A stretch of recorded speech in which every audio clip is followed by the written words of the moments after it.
All right, we'll show off the garden here real quick because things are rapidly changing, and then we'll talk about that project reveal. But look right here, just a quick little picking. I told you before long I'd be moving on to a 5-gallon bucket, and I'm almost filling it up every time I come to pick now. So things are getting better and better. There is a lot of squash that I still could pick that I'm letting go. Some of them I'm picking maybe a little smaller than you would, but that's pretty good size. But when you look in here on plants like this, I mean, my goodness, I have never seen one plant put on so many squash. So I'm trying to pick some off a little small, just because I feel like these plants are putting on so many. It can't be good for them, but I'll have to admit, look at here, this one plant. I'll have to admit that they are producing squash finally. It's just taking them a while because they're just trying to do so many at once. So viewers have been talking about the corn, and I see why. I mean, look at this. Y'all just watched a video a couple days ago, and I was talking about, oh, the corn's just making it over my head. Some of this corn now is 2 foot above my head. It is doing so amazingly well. I mean, I'm just nervous something's gonna go wrong. It's growing so well. So you can't complain with the results that you see here. The compost is obviously doing its job, and it seems to be the perfect amount of nutrients for this corn. And what's really getting me excited is, like this particular stalk right here, it's putting on 3 ears of corn. That is not common in my experience in the past, especially in some of the lower quality soils that I used to do traditional in the ground gardening with. If you've got 1 good ear of corn off a stalk, that was pretty average.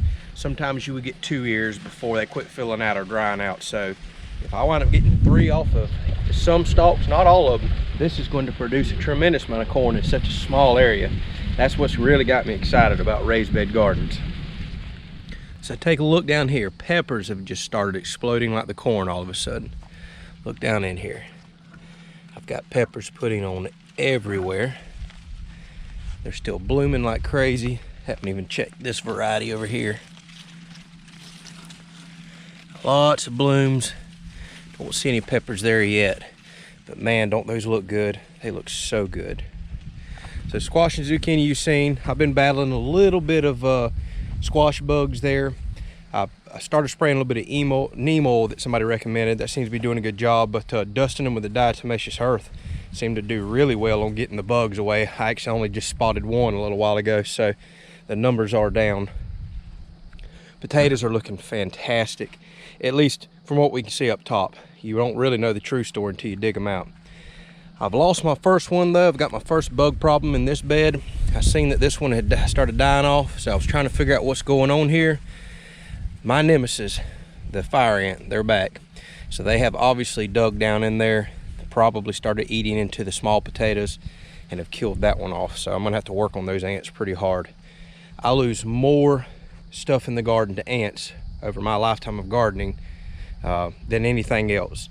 So ants by far cause me the most problems, and as far as actual animals go, I'd say I've lost more stuff to raccoons. So ants and raccoons are the ones that I have to really watch out for. These peppers over here, look at there. They're starting to put on little peppers as well. That's awesome. So we'll keep an eye on these. I'm starting to wait a bit late to slide tomato cages on them, but I mean, these feel pretty sturdy. Yeah, look at there, look at those peppers. So very interesting in that. The okra has been a comeback story. I'm seeing I've got some probably grasshoppers starting to eat a few leaves. You know, I lost a lot of okra here to ants. Only lost one more recently to ants, but I've been working on the ants pretty hard in this bed with some all-natural sprays and that diatomaceous earth, and it looks like for the most part I've drove them out. I'll admit, now that these are grown up and filled out, they're probably planted way too close, but they look so good and healthy. I think I'm gonna risk it and not thin them out anymore and let them go, because they're exploding in growth all of a sudden. I mean, you got some of these okra plants back here, they're just getting huge stalks. So no okra yet. I've actually only seen one piece looking. Actually, there might be a piece coming on over there. It's hard to say, but typically the plants get quite a bit taller than this before I start harvesting okra.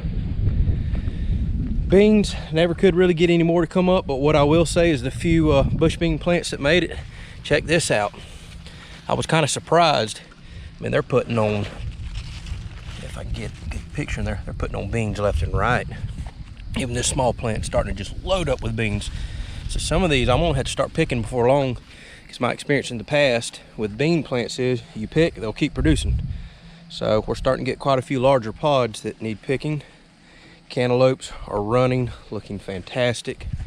These cantaloupes are exploding over here, which they're a few days older than those other ones. So check that out. This one's already starting to just come out the box, and I'm just gonna let it go wherever it feels like. Another success story, look at this corn. I just gave y'all a video on this, and I bet it's already a foot taller than the last time I showed it to you. So this corn over here, just like that. This was planted, I don't know, 2 weeks after that over there. Exploding, doing well. Blueberries taking the transplant very well. I try to water them every day. My little grapevine's doing good. Yes, we've drug around, not got any more grapevines. We'll work on that soon.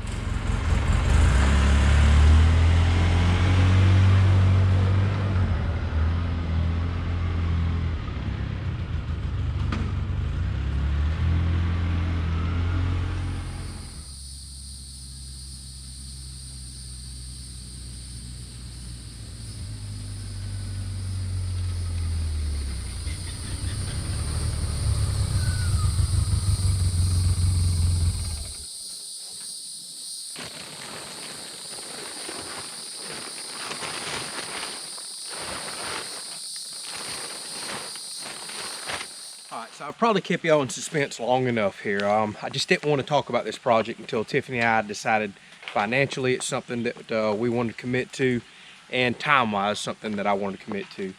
But long story short, I tried to throw a few little tips and hints a while back on the channel. I said there was some irony in this build, and there was a twist, and that was some of the tips and hints that nobody seemed to got. So if you've been watching the channel a while, you know that we had a pole barn just recently get blown down by a tornado. We lost our camper, had some tractor equipment get damaged, and it took our 4-year-old 30x60 pole barn and completely damaged it. Picked it up, threw it, and just destroyed it. So we took it apart piece by piece. We salvaged a lot of it. And what I'm going to do is I'm going to take our tornado hit building and I'm going to build a storm shelter out of it. So there's the irony in that. I've stumbled across a FEMA design. I'm going to try to remember to include a link to that down there. They have very detailed plans, engineered plans, and they have a design that is rated to 250-mile-an-hour winds, far higher than anything we will ever see around here. And I'm going to slightly modify their plans because they call for using 2x8 lumber. I'm going to use 2x6, so I'm willing to accept the risk there of things being slightly different. But I'm building nowhere near the standards that they require wind load wise. However, I have some ideas in mind where I think I'm going to build above and beyond what they've engineered as well. So I'll let you read all about that if you want to see the link below to FEMA, kind of see the design, and I'll talk about that more up there as well. So it's starting to rain right now. We've got a storm moving in. Go figure. As soon as I start talking about one, here it comes. So we'll head back up, talk a little bit more about what I'm doing. But long story short, I'm going to salvage all my tornado damage materials and build a tornado/hurricane shelter. So that's the big reveal.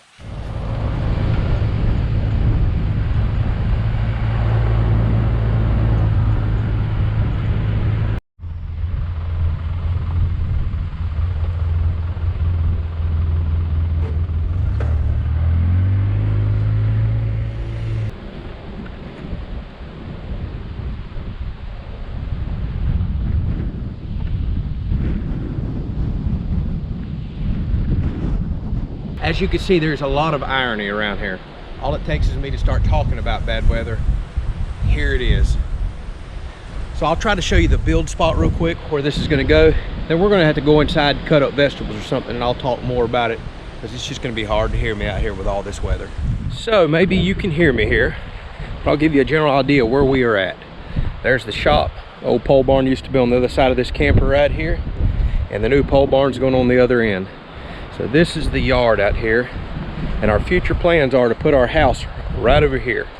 And I may talk more about the house a little bit later, but long story short, right now we're just kind of waiting to see how things with this virus and the economy are going before we pull the trigger on it.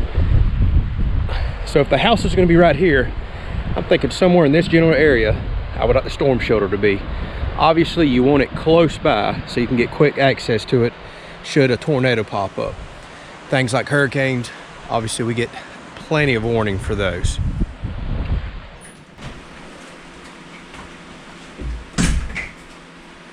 Wow, it is about to be some bad weather out there. And I hate to say it, just walking by the garden just a second ago, the corn is almost laying halfway over the big tall corn. Looks like the roots are holding right now, but if we get much more wind than we're already getting, I'm afraid I may go out there to some broken roots and broken corn. So, oh, fingers crossed. I was just talking about how beautiful it was at the beginning of this video. I hope it makes it. Man, I really hope it makes it. We've done went through enough storms.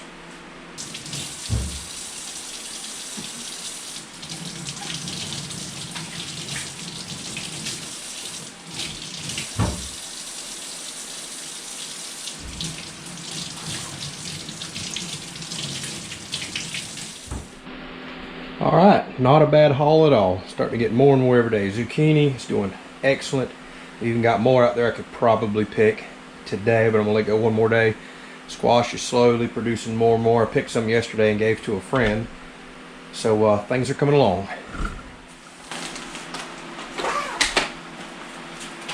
So anyways, back to the build. So what I'm gonna do, I stumbled across a FEMA design wooden tornado shelter. And I know that sounds crazy. Why on earth would you build wooden tornado shelter? Well, for one, we live in a state that we don't get EF5 250 mile an hour wind tornadoes. The worst thing that we should experience is probably Category 5 hurricane direct hit.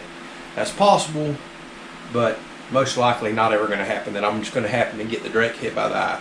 But what I'm going to build is supposedly going to be able to handle that.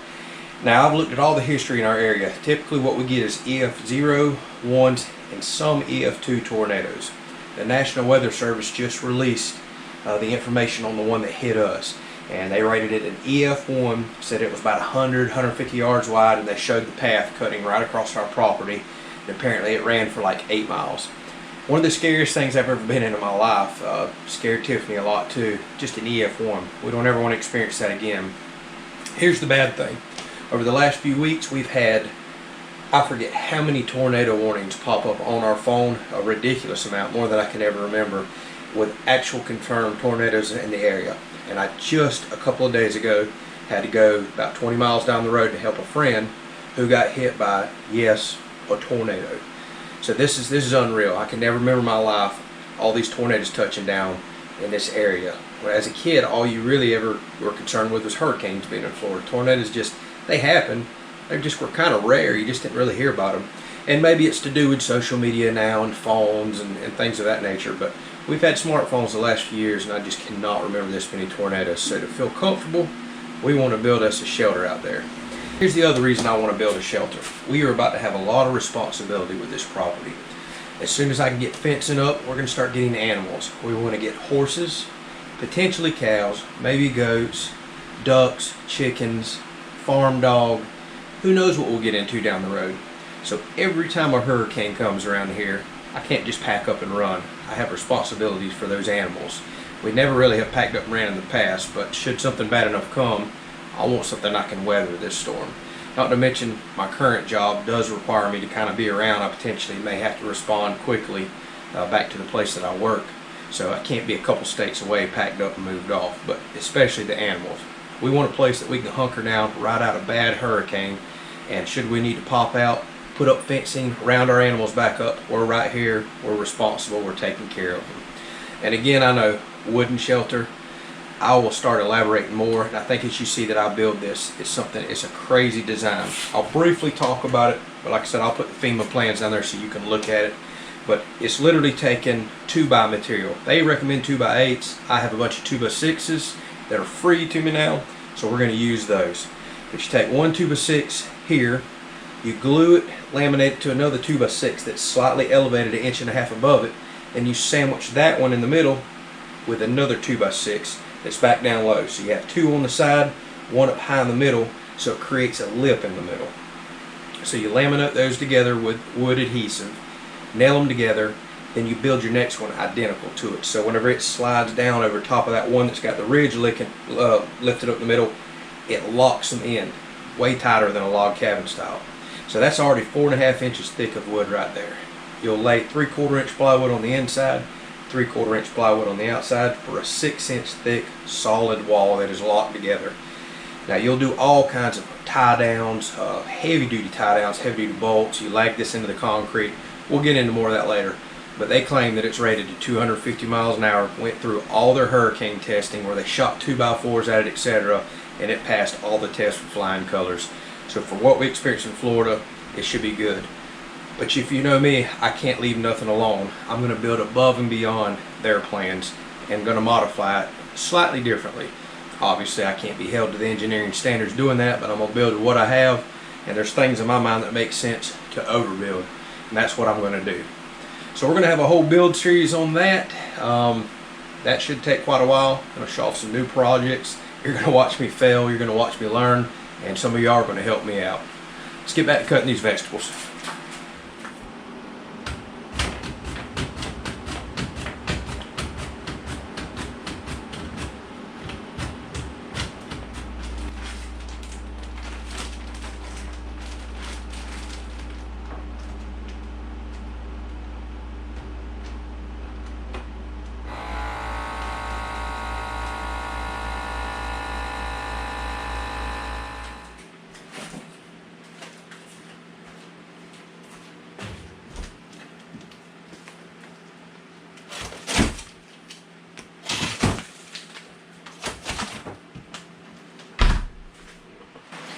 Well, hopefully y'all enjoyed this little episode. So the cat's out of the bag. You know what I'm most likely going to be building now, and I should start that here very soon. So probably won't release my first video until I have the slab probably completely done. So I have to put out the forming boards, dig the hole with the tractor, etc., pour the concrete. Should be getting all that ordered and set up this week. And then we'll probably do a little series as I build the walls, build the roof. Just got a lot of little unique ideas and designs in mind. So curious to see how all this is going to turn out. So in between all that, if we continue to get a little bit of rain, we haven't got much, we just keep getting a lot of wind. We'll go out there and turn the food plot in. Obviously I'll be doing garden updates. Got mow grass again. So a lot of tractor videos coming up as well. We're not just going to completely focus on building the storm shelter. Although I do want to get that done because storm season's ramping up quick. We've done had a tropical storm. Didn't hit us, obviously, formed off the coast, but mighty early for that. Tornadoes have been touching down left and right, so we'll feel a whole lot better being around here, especially while we're in a camper. We can go ahead and get some nice shelter out there that we know is rock solid and should protect us through most anything that we'll see. So with that said, thank y'all so much for watching, and I'll catch y'all in the next video.